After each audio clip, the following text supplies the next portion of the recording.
My name is Natalie Reynolds, and today is the title of the seminar workshop is Why Social Media Probably Isn't Working for You. Before I go into it, just a little bit of information about myself. My name is Natalie Reynolds. I'm typically known as a social media coach. My business cards now say specialist, which means I can do a little bit more under the social media umbrella. But I coach and train businesses on the use of social media, and it tends to be smaller businesses, and for some reason over the last couple of years I've been doing a lot more work with tourism businesses, so I do get the pleasure of coming down to Pembrokeshire quite often. But I don't just talk about social media, I do actually manage social media for a select number of clients as well, so it's a little bit of reassurance that I do practice what I preach. And I've been doing that for sort of 4 years, since 2010, but on the basis that the internet is only 25 years old, that's probably quite a lot for somebody in the sort of field of social media, certainly in Wales. So what I'm going to go through today is I'm going to go through some common mistakes that are made when using and applying social media to your business. Because I do a lot of one-to-ones with businesses, I get to experience what a lot of them are doing for their social media, and I can quickly identify some of the reasons and ways in which they can actually quickly improve what they're doing. So I'm not just going to rant and rave about things that people do wrong. I am going to try and give you some top tips on how to do it. And for those of you that have sat in on a one-to-one with me before, don't worry, I'm not telling you off, as somebody sort of crouched their head down earlier. And the sheet that is actually coming around, it's titled an action plan. It's very, very basic, but it's just some prompts for you from today's talk about possibly how you could quickly turn around your social media. So obviously I'm not going to be able to get through a tremendous amount in the 45 minutes, but I'm going to try my best to excite you about social media. So from my point of view, there are several steps that you need to go through with social media to have success. It's about understanding social media, doing a bit of exploring, which I'm going to cover quite a bit today. It's about implementing social media and also applying it to your business. Now, I'm not going to ask for a show of hands, but I know a lot of people are guilty of getting their son or grandchild to set up their Facebook page for them. I've got a couple of people smiling already, so I know who you are. That's great, because obviously the youngsters are very social media savvy. But what they're not so savvy on is how you apply it to business in terms of marketing. Also, the success, then you've got to start building an audience, creating content, managing that, and then reviewing it. And it's almost sort of a rinse and repeat, because you've got to keep going back through it. One thing I will say with social media is there really is no destination with social media. There will not be one day where you can gladly sit there and say, there we go, I've done social media, I can park that. It's a revolving circle. It's constantly changing, which luckily keeps me in a job. But it is important that you go back to the circle. And what's really nice actually today is that there are people here sat on the seminar of people I deem really good at social media. So they're really keen to sort of pick up new tips. So that's really important. So the first thing is that some of you might just not understand how social media works. So any of you that have sat in on any type of workshop or seminar with me would have seen this particular graphic. So what I want you to do is imagine that you and your business is the person on that picture in the blue. So we've all got pretty much a database of customers, and they are the people in green. Now, through the use of social media, through just a touch of a button, without your customers realising, they are actually recommending you to their friends. So on Facebook, I talk about things like likes and comments and shares and retweets. You're probably familiar with these terms if you already use it. But every single person on social media has got what I call a little black book of contacts. They've got family, friends, work colleagues, school friends. And what was one of the sort of things with social media that people sort of take for granted is actually how far out people can be reaching in terms of the audiences. Now, I do compare this to a leaflet. Now, I will say I'm not bashing leaflets, because I think leaflets are fantastic. But when you think about a leaflet, it's a traditional form of marketing. But that leaflet, when you get a leaflet, it either it goes in a filing system, it could go in the bin, goes on people's fridges. And you're very lucky if that leaflet is passed on to one other person. So if you print 5,000 leaflets, you've got the potential of that leaflet possibly being passed on to 5,000. When you think about the relationships with social media, every person on social media has between 10 friends and up to 5,000 friends. So the potential there is absolutely massive. And I suppose that's one of the reasons actually why a lot of you have ventured into social media, because you know of this potential. The other thing about understanding social media is the difference between search and discover.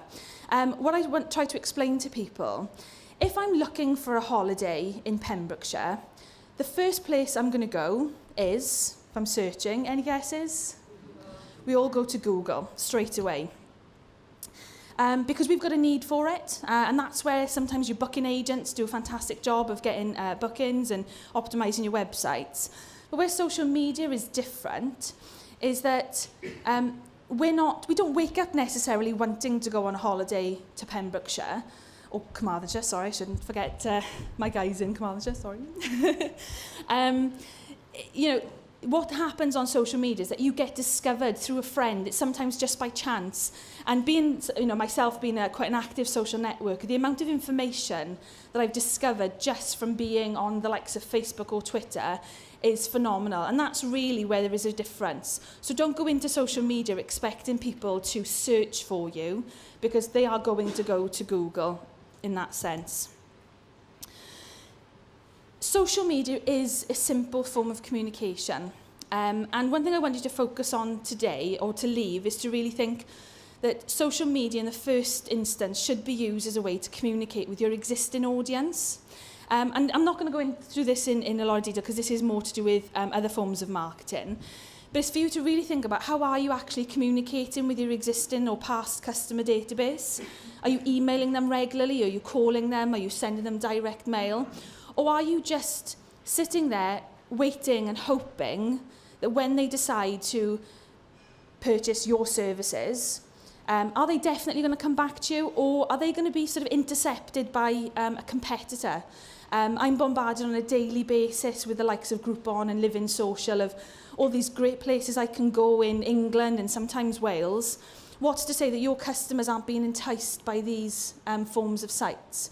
So really, looking at social media as a way of simply communicating with your existing customers to entice them back should really be a starting place for most people. Can I just get a show of hands of people who are thinking about social media or in the very early stages of using social media? Okay. If you're at that stage, I just want to manage your expectations at this stage. It's social media in the early stage, and I want you can speak to the people who actually use it. It's not going to rock your world straight away. It's not going to make you millionaires, because no offence, if it did, I probably wouldn't be standing here right now. I'd probably be on a boat or what have you. But I just want you to keep your expectations realistic. And sometimes social media can take a little bit of a while to understand it, to explore it, to apply it. So to start off with, a realistic expectation of using it as a way to communicate with your customers means in 3 months' time, if you've connected with your existing customers, you can tick that box and you can move on to the next step. If you said to me, Natalie, I want new customers from social media in the next 3 months, if you haven't achieved that in 3 months, you will feel like you've failed on social media. So it's just giving you about realistic targets. And then once you've achieved that sort of communication with your customers, you can then move on to what I call the next level of trying to reach out to their friends. So this is a big thing for me, and one of the biggest mistakes a lot of people make is that they haven't explored social media enough. What a lot of people tend to do, and there's nothing wrong with this, but they tend to go for something that they're most comfortable with. So for example, Facebook, a lot of people are using it personally, so it's the first place that they go. So what I'm going to do, I'm just going to go through some examples of how some of the other platforms and sort of features can be used on social media for you to think about.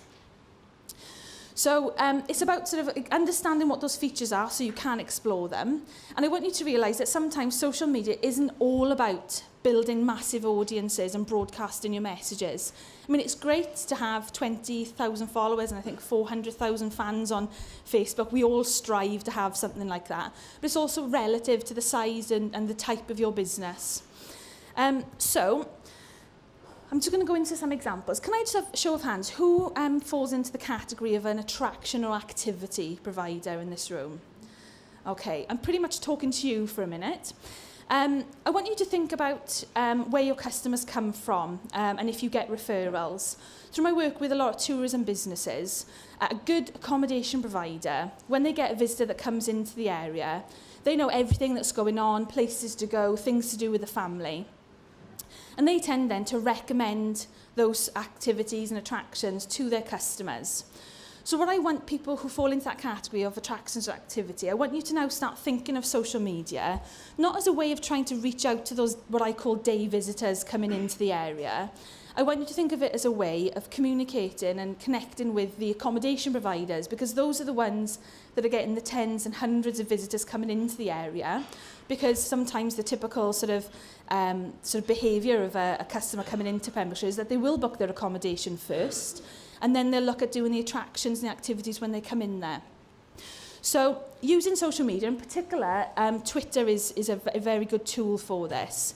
It allows you to take a more proactive approach of connecting with those accommodation providers, not necessarily trying to sell to them, but to provide them with the information that's going to make them a good accommodation provider and provider of customer service. So it's not just about selling, it's about talking to them, it's about having conversations, and it's pretty much what a lot of you have been doing today. You've been networking with each other. I've seen accommodation providers, talking with activity providers, and just letting each other know what's going on in each other's businesses.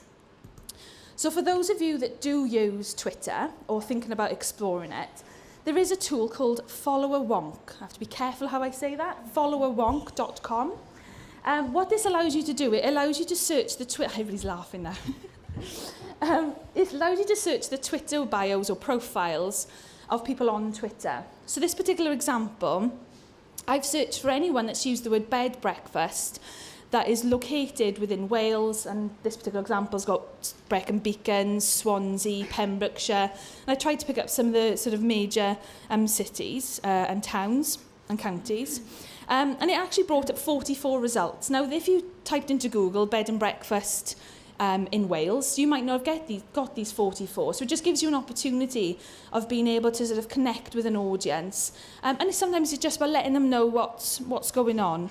Now, 44 probably doesn't seem like very much, but then when you start to talk about hotels, perhaps, I managed to bring up 363 results of hotels within those areas as well. So it gives, these networking opportunities becomes absolutely huge. Now, one thing you will notice there on the right-hand side is there's a term called social authority. It was a word that was used this morning was influence. So this actually deems that Celtic Manor in Wales are probably the most influential Twitter account because they've got a lot of people following them. So it's about connecting with those, for example. And for those of you that do fall into the activities and attraction category, there's also a way in which you can find lists of people who are on Twitter that fall into the tourism sector. This is a particular one that I've been building for the last couple of years. It's got about 300 members on that list now, and it's called Welsh Tourism. So whenever I've come across a business that's fallen into that category, there's a link. If you go onto my Twitter profile, links at the bottom of the action plan, there'll be a link to the Welsh Tourism list so you can find some great people that you can go out and network with. Okay, so this is another term. Again, if people have sat in on any seminars, they'll know that I describe Facebook as a farming tool and Twitter as a hunting tool. So Facebook for farming, so bringing your existing customers on board, nourishing them, making them, trying to grow that organically. But Twitter, I say, is a hunting tool, which makes it very, very different to Facebook. And a lot of people don't see it in this way. Because it's an open forum, you're allowed to search for and have conversations with anybody on Twitter, as long as they haven't made their profiles private. So this is where you've got the opportunity, and people sometimes see it as a way of connecting with celebrities. But it allows you to find people with possibly similar interests or talking about things that would be of interest to your customers. And in some cases, you can actually find customers on social media. And it's a great way of researching information for your business. I'm going to give you some examples of these. Apologies if they're not relevant to everyone. But using the grey bar going across the top of Twitter, it allows you to search for keywords being used in people's tweets. So this is one that I carried out. It's a bit of a random one, and I looked for anybody using the term surfing, and then once I brought up that result, so those people who are familiar with Twitter, you'll know that there's now an option on the left-hand side called advanced search. So no, I wasn't just bringing up everybody who's talking about surfing. I brought up everyone within 35 miles of Tenby. For some reason, Tenby is quite a recognised name on Twitter, so they're able to give up possible results. So if you are a business that has people who like surfing, or if you are a kayaking business and you know that people who like surfing would give kayaking a go, it actually brings up people's daily conversations of where they're showing interest in that. I also did another search for kayaking or coast-steering within the same radius.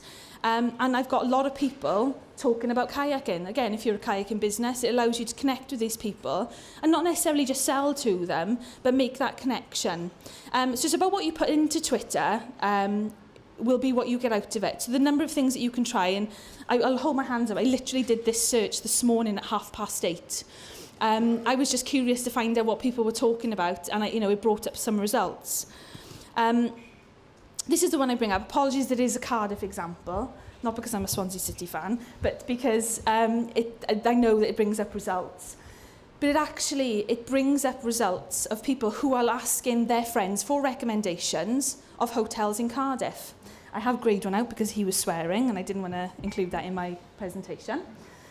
So there are opportunities. But you've got to think like a Twitter user. I met with someone and they said, well, I'm going to search for 5-star self-catering accommodation in the Swansea Valley. People aren't going to be using that in their Twitter talks. They're going to be using things like stay in Wales, stay in Cardiff, stay in Pembrokeshire, stay in Tenby, Hotel Tenby. So you've got to put this information in. Tourism Wales, this is just an example of possibly what I personally used to sort of find out exactly what was going on within the tourism industry in Wales. I'm not going to bore you with the details, but because I did this search 2 years ago is actually the reason why I'm standing here today. Speak to me after over coffee and I'll tell you all about it. But it's about going in there and putting in things, right, what information do I need for my business that will help me? And this was the one I particularly loved doing this morning because of all the adverts and the campaigns that Visit Wales are doing. I thought, well, let's find out who's talking about they'd love to visit Wales.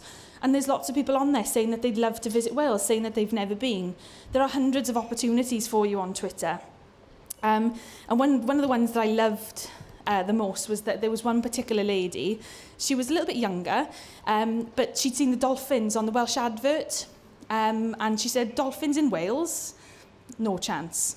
I tweeted her back and I pulled in Pembrokeshire Tourism and I said, can you let us know where you can find dolphins? And I've since tweeted with a bay to remember saying, actually, you can go on day trips. So, it all comes in, but it depends on what information you're going to put into Twitter. It can be quite fun, but it also can be quite addictive. So just be really careful. I did a Twitter workshop yesterday and Rachel, who attended, said I've been on it all night and I've been on my laptop, so just be a little bit careful with that. Okay. So again, I mentioned this already, but Twitter can be a really great place to not only just connect with influential people, but basically to use them as a way to get you exposure. Something that I talked with Glenn from Bluestone over lunch of how I've used his Bluestone followers to get me some exposure. So it does come down to, it's not what you know, but it's who you know. And Twitter and LinkedIn allows you to be able to connect with those people. So today Visit Wales have actively encouraged you to connect with them and provide them with information. But what we've got to realise is that these people have, influential people on Twitter and businesses, they've got access to your potential customers. So you've got to give it a try and you've got to pull them into your conversations. But it also applies with the likes of using Twitter to find sort of journalists, perhaps, travel and food bloggers. Wouldn't it be great to sort of bring those to your business and get them to blog about you? Could be a way of connecting with specialist magazines because you've got a specialist offering in your business. Or it could be just a simple way of finding suppliers. Those of you that are using the likes of Twitter, you can actually see how influential you are by going to a site called clout.com. What it does, it gives you a rating out of 100 of basically how popular you are. So when you, I'm wondering how many people are going to be sort of searching for this now and seeing how popular they are. But just to give you some sort of feel, is if you've got a Twitter account set up and you don't use it, then your clout rating is going to be less than 10. If you've started to give it a go, it's going to be maybe around 20. 30 means that you're really starting to give it a good go, but you should be aiming to get into the 40s. 40s is a nice, comfortable place to be. 50 means that you're giving it a heck of an effort, and 60 does mean that you are what I would call celebrity status. I'm not quite there yet. I tend to sort of reach maybe the 59, but clout doesn't want to make me into that celebrity. So you can go on there, and it is sometimes a nice way of actually monitoring how well that you're doing, and if you are using Twitter appropriately. But you can actually find people who are the influencers, and you may be very, very surprised that actually, all right, the likes of Visit Wales, Pembrokeshire Tourism, I know that their clout ratings are really good because they're really active. But you might find there are some people on there that are quite influential, but not that you would typically see. And I've got this particular example here. Again, I've used Follower Wonk for it because they use the term social authority. And all I did was I did a search for the term tourism, so they include tourism in their profiles. And I looked for the location Wales, so I was quite generic. So obviously Visit Wales come out top.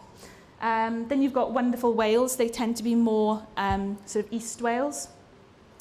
But then there's a lady called Jessica, who is a travel and tourism student. And she's the third most popular account when it comes to tourism out of 102. So there is a little bit of merit in sort of, looking a little bit deeper under the surface. It's kind of that thinking outside the box scenario. So I'm going to cover just Facebook very, very quickly. And some of you will probably be aware that Facebook's got an advertising tool. It allows you to advertise down the right-hand side of individuals' profiles, or sometimes actually in the main news feed. But over the years, Facebook have been very cleverly collecting information on us users, on our age, our location, our marital status, our education, where we live now, where we used to live. They've even now started to look at people's behaviours on Facebook, so actually now what we're actually talking about. So we can pick up, whether we're parents or expecting parents, as many of you will see that I am.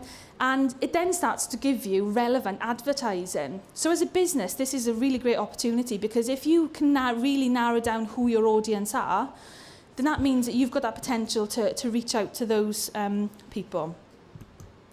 So any of you who've explored this will be familiar. And if you just you can either just type into Google Facebook advertising and it'll take you straight to the link. You don't have to pay to sort of get this information at this stage. It just allows you to explore.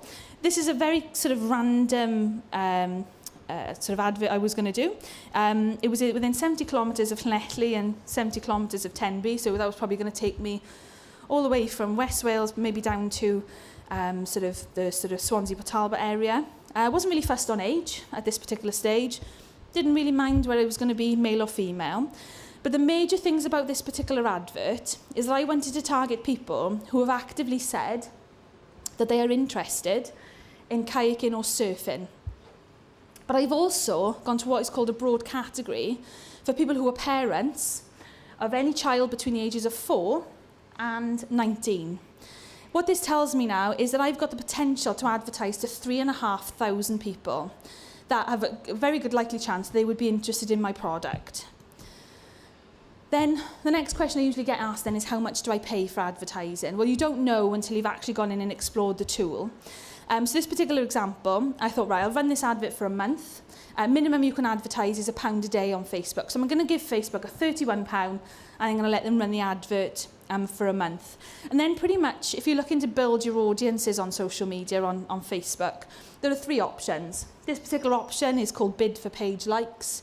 You're pretty much giving your £31 to Facebook and say, go away and get me some more likes. So you're not really in control of that.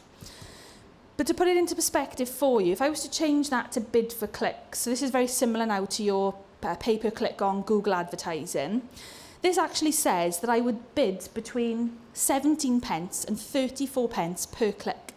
The reason that I have to bid is that because I'm actually competing with other advertisers. If they decide to bid higher, then they're going to get the space more than me. But I'm sure you'll agree, 34 pence per click of somebody who is genuinely interested in my business, could be worthwhile. But for those of you that are thinking about exploring Facebook advertising, there's also an option called bid per impressions, or bid for impressions. And what you're actually paying for is for this advert to appear 1,000 times. And you'd actually be paying anywhere between 3 pence and £1.53. And that's for 1,000 impressions. That's every time that advert appears on that person's profile. Bearing in mind, we're only actually advertising to 3,500 people. I'm sure you agree that that's a really great way of being able to get to your audiences. Certainly when you start to compare some other ways of advertising. But I will say with this is that just because somebody likes your Facebook page doesn't necessarily mean that they're going to become a customer. They are what I call, they come right at the bottom of your loyalty ladder. So right at the top of your loyalty ladder are your customers who love you, recommend you to friends, come back year on year or week on week, depending on the type of business. But they are right at the bottom. You've got to do a lot of work then on your Facebook activity to be able to convert them into a paying customer. So that comes in time. But it's certainly a way to get things started. And now I'm not going to go into all the other social media sites because I know Instagram was mentioned this morning and Vine. But I just want to just mention about Pinterest. Now I use this personally, I will admit. But Pinterest is a place where people go and they've got an online sort of pin board, like a notice board, of where they put lots of information and images and links from the website all in one place. So it's typically known for people using it for planning events or going on holiday, and particularly weddings. If anybody has a service or product that is for weddings, then you seriously need to look at Pinterest. Stats do suggest that it's mostly women that use it. I do tend to use it for shopping. I tend to put all the things I want to buy in there. So just to give you some examples, this is an example from Welsh Cottages. And what they've done, they've brought in images and links from their website and other people's websites of basically great days out in Wales. Similar one here from Quality Cottages. They've done one for Welsh Beaches where they've brought all that information together. Now this might not be a direct sales and marketing tool that you might be looking at, but what this is a great resource. I can almost guarantee that if you're an accommodation provider, you get customers regularly asking you, what things can I do? What beaches can I go to? What restaurants can I go to? And you're probably regurgitating the same information, or perhaps you're trying your best to keep your website up to date with links and information. What Pinterest allows you to do is to bring all this information into one place, and you can actually put this on your website. So in your sort of things to do section, you can embed it. So you'd have to speak to your web designer and say, I want to embed a Pinterest board into my website. So what you're actually doing then is that if you're on Pinterest or you see something interesting, you pin it to your board and it updates your information on website. Now, please don't mistake this for SEO benefits because the information is being dragged in from Pinterest. It's not actually sitting on your website. But it's a really great way and resource of information and easy to do as well. And you can bring in information from all sorts of websites. And because you're actually accrediting the original source of that image, there aren't any issues with copyright unless there is specifically, stated on the website that you can't use that image elsewhere. And one of the sort of more newer features for Pinterest is that you can actually map your pins as well. So this is one I did for one of my clients, where you can do things to do in Tenby. So every pin that I posted had a picture, a link to a website, and it actually had a place. So you can actually see where those things are within the locality. So again, this becomes a really great tool for people thinking about coming to stay with you perhaps. So really the tips in terms of exploring is that you should always keep exploring. Just like those people who are sat here today who've been on plenty of workshops and they've heard me harping on about social media many, many times before, there's always something that you'll pick up new. Ask other people about their successes, but please don't base it on the number of likes and followers that they've got, because that isn't always an indication that they are actually getting business. People may say, well, actually, yeah, all my customers contact me now via Facebook, or I do get inquiries, or I am getting leads from it. Those are what I call positive outcomes. There might not be direct sales at this stage, but at least it's working for them. And the other thing to remember as well is that every business is different. And I know certainly down in this area, you've all got your different niches. So one particular business may have tens of followers or hundreds of followers, and others may have tens of thousands of followers. But it's all relative, so please don't be put off if you speak to somebody and they've got thousands, that you feel, oh, well, just because I've only got 200 and odd followers, it's not good. It is, but it's very sort of, it's all relative. Okay, so I'm going to move on from exploring. And the chances are you're probably spreading yourself too thinly. I've seen a lot of people do this, is that when they think about social media, they think, right, Facebook, Twitter, LinkedIn, Pinterest, blogging, YouTube, the list goes on. So they sign themselves up for all the sites and then they attempt to try and manage all of it. Anyone who's done this will know that it's really difficult to do. I've got a few nods in the crowd already. So my advice to you really is to pick 1 or 2 social media sites, and just make sure that you can master that really and get comfortable with it. And then think about moving on to the next stage. I get people coming up to me and saying, oh, I've really got to try Twitter, but Facebook's really working for me. Well, if Facebook's really working for you and that's where your maximum sort of capacity of time is, then just, keep doing that. Don't feel peer pressure to have to use all of these sites necessarily.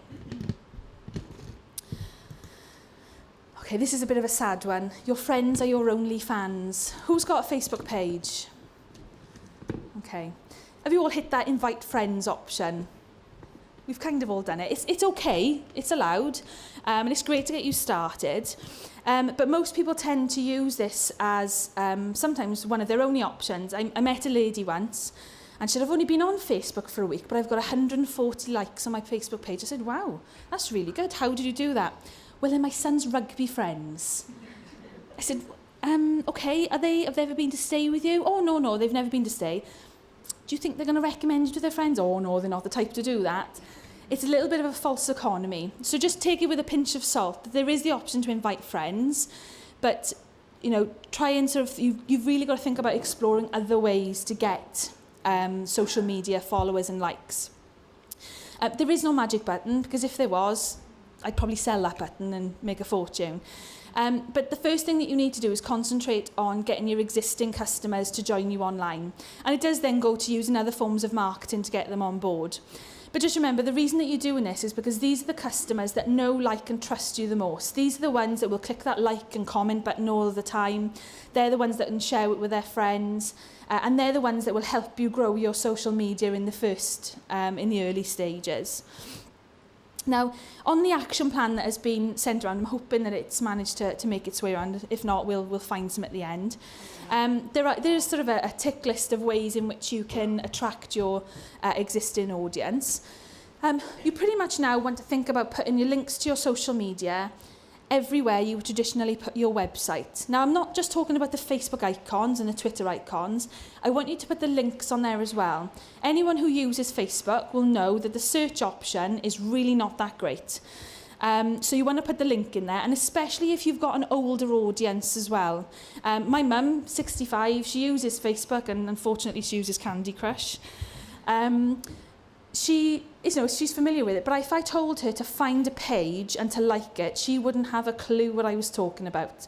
But if I said, go to this link and click on the like button, she'd understand it. So just think about that when you're putting it on your materials. So you want to put it on your printed materials, you want to put it in your email footers, you want to put it on your website. You want to convert your website visitors into Facebook or Twitter followers or whichever platforms you've decided to go on. Because when somebody comes to your website, the chances are they're probably only going to be staying for about 3 minutes. The chances of them bookmarking your website to come back to that in the future is possibly unlikely. And if they found you through a Google search, they may have forgotten what they actually Googled. So getting them to connect on social media means that you've captured them and then you've kept them. And what I have noticed, and a lot of people have said this, that people go to the websites, they found them via Google, so they've gone to the search option and they've found the websites. And then they've gone to Facebook and they've actually said, well, it's opened up my eyes to your business and I've seen a little bit more. I've seen all the different layouts for your weddings. I've seen all the different types of rooms, because your website might not be completely up to date. So it's a really great way of converting website visitors. You want to send out emails to all of your contacts that you've been collecting over the years. 'Cause I'm assuming you all collect email addresses and you've got permission to use them. If you don't worry, start doing it from today. And then you just want to inform them that you are on social media, but give them a reason as well. Tell them why they should come and join you. Is this where you're going to put all of your events on, your latest availability, your special offers, your discounts?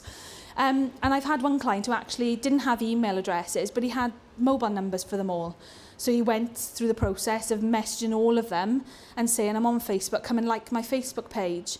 And because most people have smartphones, it takes them directly to their Facebook page.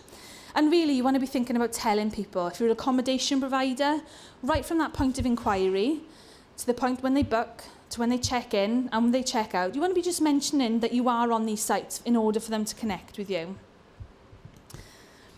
Okay, so don't get excited about inviting all these people first if you've got an empty shop, because that's the other mistake that people make, is that they get really excited, they set up their Facebook page, you know, they do what Facebook tells them to do, and all of a sudden then there's no updates on the page, or they haven't updated for quite a while, or worst case, they've actually got an inappropriate update on their Twitter account.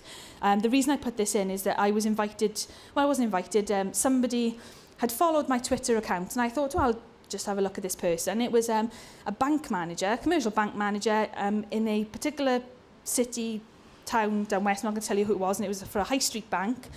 And let's put it this way, he was having an inappropriate conversation with a female about an activity that took place on the weekend. Needless to say, I didn't follow him because I didn't think I was going to get any banking advice from him. So I left that one, I parked that one to one side. Just make sure that if you are going to go into sort of mass activity of trying to attract people to your social media site, just make sure that what they get when they arrive is good. Now, for those of you that use Facebook, one of the tools that they've got is the option to pin to the top. So what that allows you to do is make sure that no matter where it's 3 or 4 or 5 days since you originally sent the message, when they arrive at your Facebook page, they are greeted with an appropriate message. So one sort of tactic some people employ is that they'll send out an email to their existing customer database. They'll say, come and join us on Facebook because we've just put an offer on where you can receive 20% off and the discount code is on there. So it's a nice way of sort of pulling them into your social media sites as well. Okay, so some of you, and I know some people sort of crawl under a stone when I say this, is you're not posting enough. There are no hard and fast rules in terms of how often you should post, but you do need to be consistent with what you're doing. Now, the sort of recipe that I give is that, you know, Facebook, it should be a once a day activity, or you should be certainly thinking about it once a day. Facebook is a combination and sort of similar for the other ones.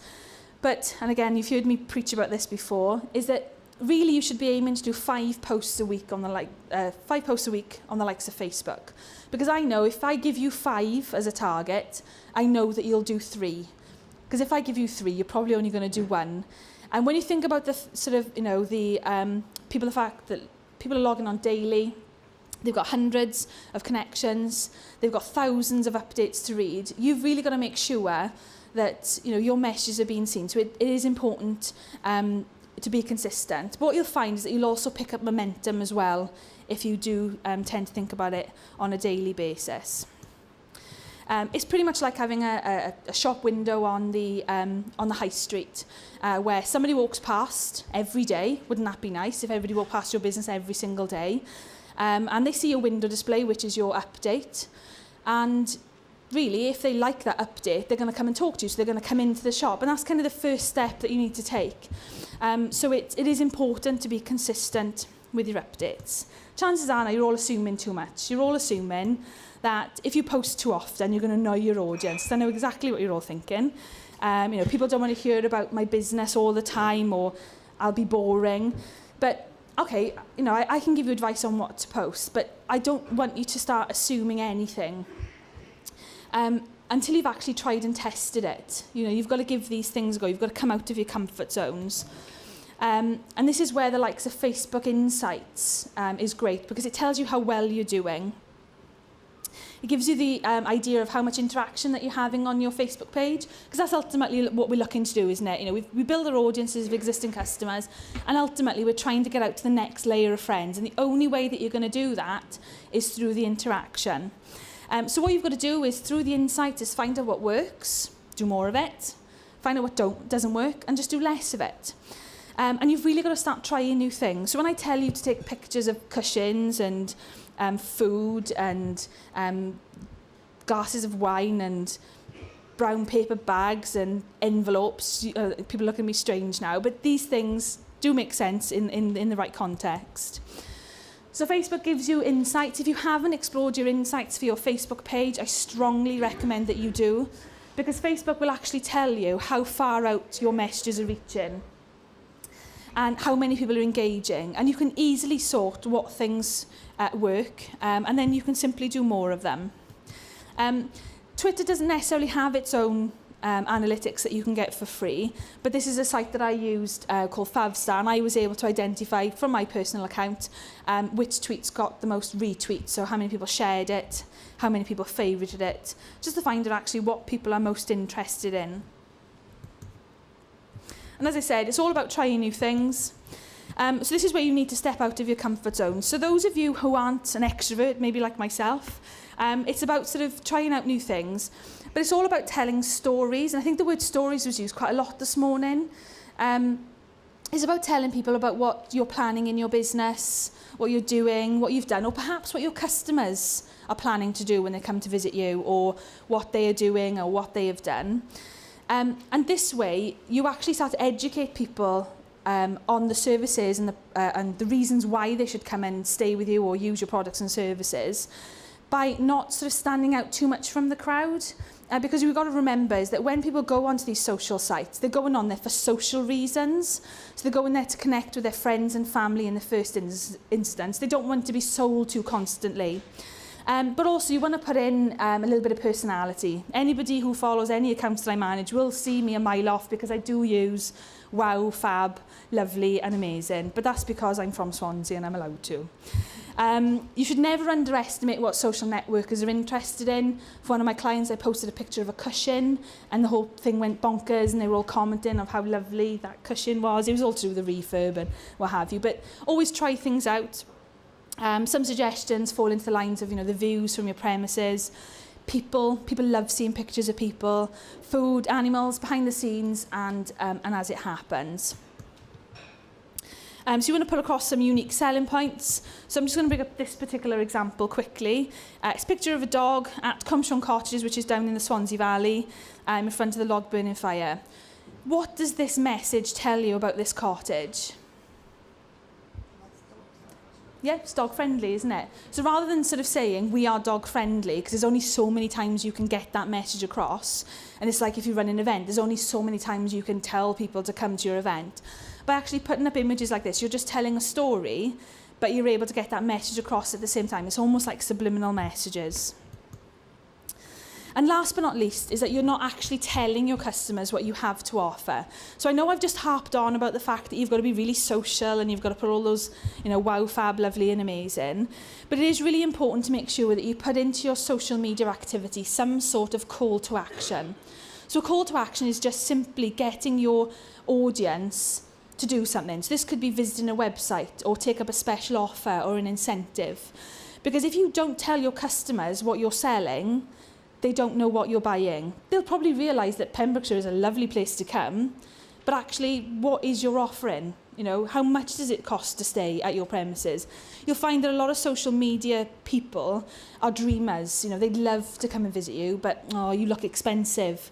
So don't be afraid sometimes to put some prices on your social media, put your special offers, maybe provide links to websites. Because that's really the only way that you're going to convert customers. But the rule is keep 80% of the time social and make sure 20% of the time you've got some sort of call to action in there. And you might be surprised actually how people then tend to respond and become more familiar with what you're offering. And this was just another example where Fiona was throwing in a bottle of Penderyn with every booking that she took within a certain period. It's all about trying out different things. So, It's the end of my presentation. What I want you to all think about now is where you are with your social media. And on the handout, so just a little bit of an indication of sort of writing down, what your statistics are.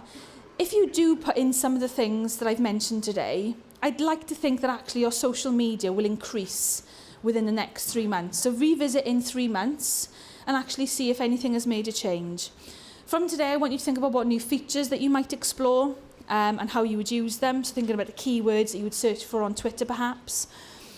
How would you get your existing customers online? This is an ongoing process. It's not a one-off thing. It's something that you should be doing every so often anyway. Are you going to change how often you post? And go through your insights and find out actually what has been your 3 most popular posts.